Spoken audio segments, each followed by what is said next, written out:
Harapannya nanti ke depan itu disuguhkan lagu dengan chordnya, nanti main sendiri. Gitu. Yang main siapa? Dia itu yang program robot. Karena manusianya nggak mau belajar. Ya enggak?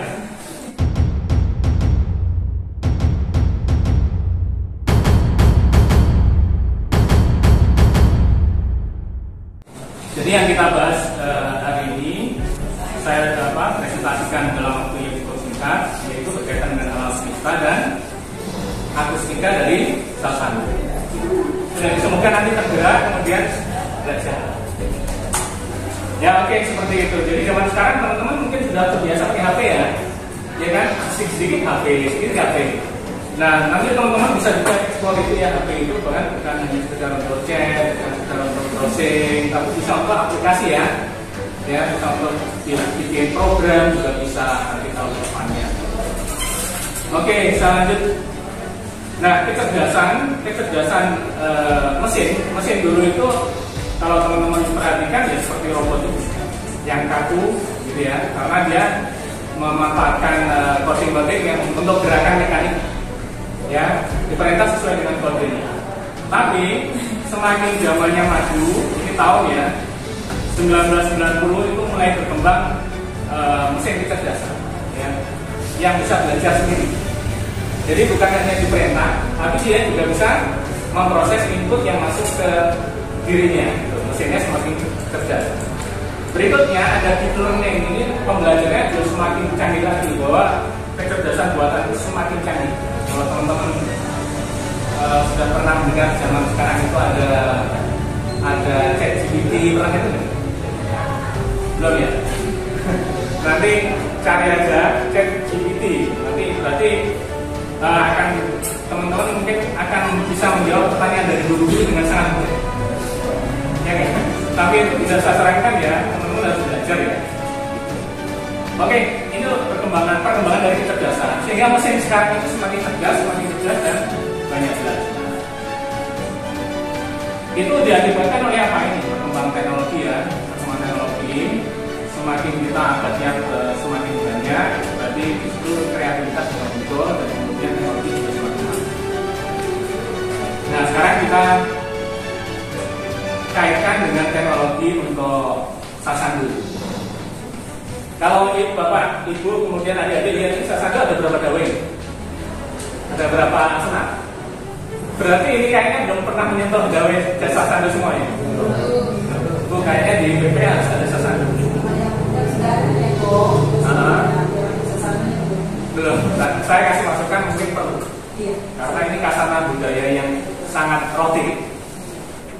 Jadi kalau kita lihat fisik sekarang Salsano yang di depan ini adalah Salsano elektrik. Jadi kalau adik-adik semuanya lihat, ini gawainya ada 32. Semuanya 32. Mainnya pakai berapa jari? 10. Ya, 10 jari ini. Ini mainnya 10 jari. Ya, 10 jari. Yang bagian jempol ini biasanya berkaitan dengan melodi. Gitu ya.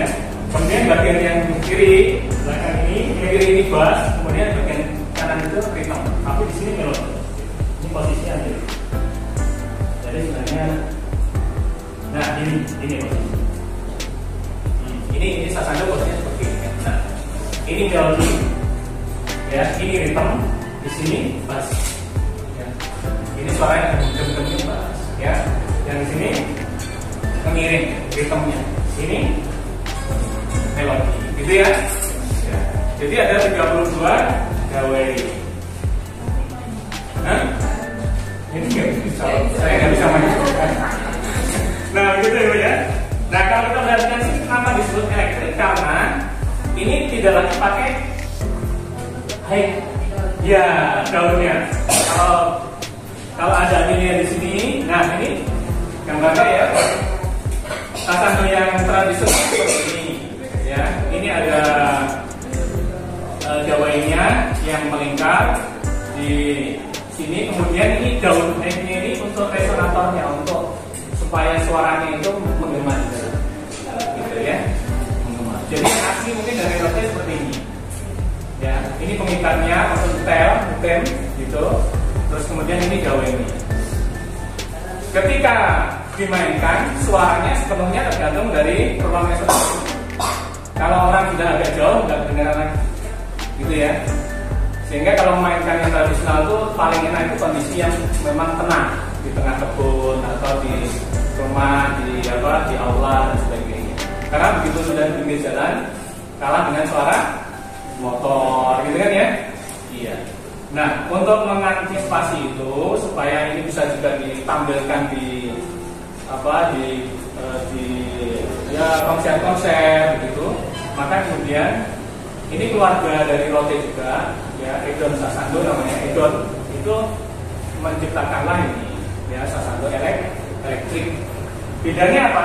Nggak ada lagi daun. Jadi resonatornya nggak ada. Berarti suaranya kemana?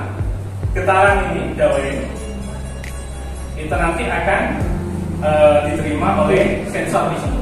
Ya, sensornya ada di dalam. Sensor di sini juga ada di dalam. Itu merubah dari bunyi getaran ini, ya, bukan bunyinya tapi getarannya, ya, karena dia akan menginduksi ke magnet sehingga menyebabkan jadinya perubahan sinyal listrik. Listriknya kemudian dikeluarkan melalui colokannya di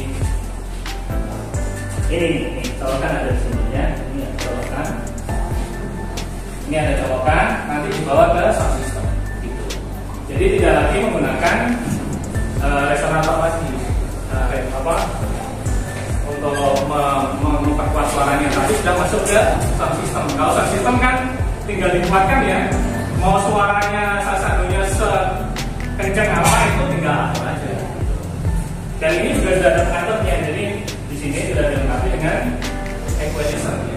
Ini juga bisa diatur untuk volumenya, bassnya, dan sebagainya juga sudah dilengkapi. Jadi sekarang Sasando menjadi lebih modern. Oke, seperti itu mungkin ya cerita saya. Kalau berkaitan dengan penelitiannya seperti ini, misalnya contohnya. Ini penelitian Sasando yang kemudian mahasiswa itu karena tidak bisa main Sasando, maka kemudian akan dirancang alat supaya yang main mesin, program yang main. Gitu. Salah satunya seperti ini, dipasangi oleh alat, ya, orang instrumen kan buat alat, kemudian dihubungkan dengan motor servo yang bisa bergerak untuk memetik dari Sasandonya. Ini ada dipasangin motor-motor. Nanti motor itu diprogram, nanti akan bisa memetik ting ting ting ting gitu ya. Nah, nanti dari program lah nanti akan diprogram supaya bisa memetik senar ini. Akhirnya harapannya nanti ke depan begitu disuguhkan lagu dengan chordnya, nanti main sendiri. Gitu. Yang main siapa? Dia itu mesin yang diprogram, robot.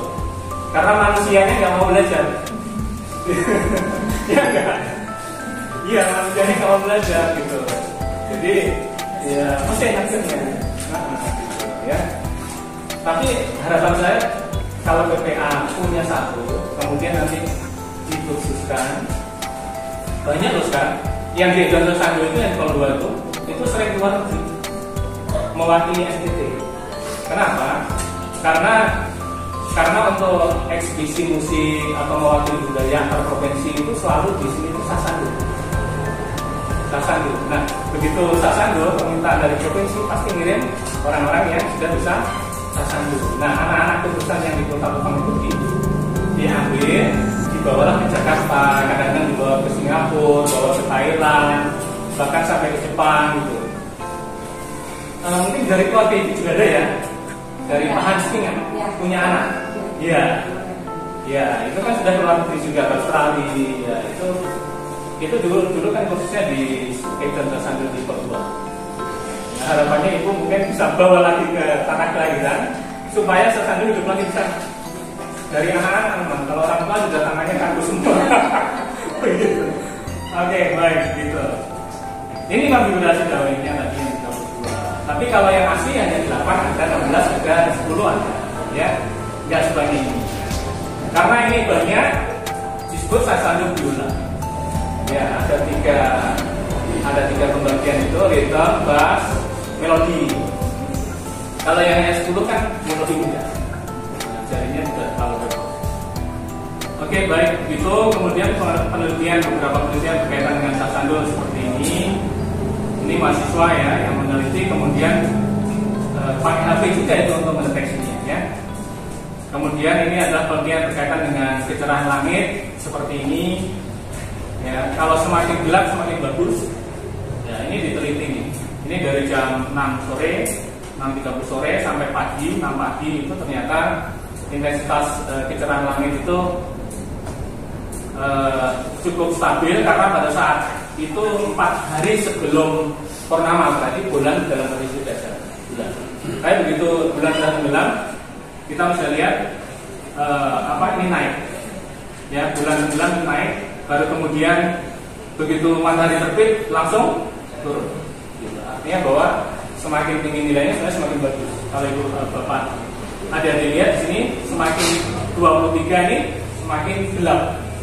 Itu semakin bagus untuk bisa melihat langit. Tapi kalau semakin ke kiri ada lampu, ada bulan purnama, itu semakin tidak bagus. Ini terakhir, ini adalah alumni fisika. Alumni fisika kemarin mengikuti lomba kompetisi untuk teknokreasi juara 1. Ya, ini 3 mahasiswa, alumni instrumentasi, dan mereka dengan ratusan peserta lain diseleksi, kemudian terakhir dengan 8 dan kemudian menang. Mulai dengan April, pertengahan April, abis itu sudah mulai kerja aplikasi di HP. Ya, aplikasi apa? Namanya Inyang AI. Karena ini berkaitan dengan kuliner. Ya, jadi di kota Kupang kan banyak kuliner. Pemasarannya kan kadang-kadang tidak bisa diakses dengan mudah oleh orang yang punya HP, gitu kan ya. Maka dibuatlah aplikasi yang bisa merangkum semua jualan-jualan produk-produk UMKM di kota Kupang. Nanti orang mau belanja, mudah. Jadi buat aplikasi seperti itu. Di sini ada AI, Inyang AI. AI itu adalah artificial intelligence, kecerdasan buatan. Jadi orang fisika nggak perlu rumus ya. Sekali lagi ya. Ini teknologi yang suka HP, suka teknologi, ya mungkin salah satunya bisa larinya ke aplikasi-aplikasi berbasis mobile ya. Jadi nggak hanya main game ya. Kalau main game kan ada lupa waktu ya. Jam 11.30 mungkin baik. Kalau begitu itu aja yang bisa saya sampaikan. Semoga sedikit yang bisa saya sampaikan bisa jadi catatan dan mungkin di sekolah menjadi sesuatu yang menarik, eksplor ya. Gitu baik.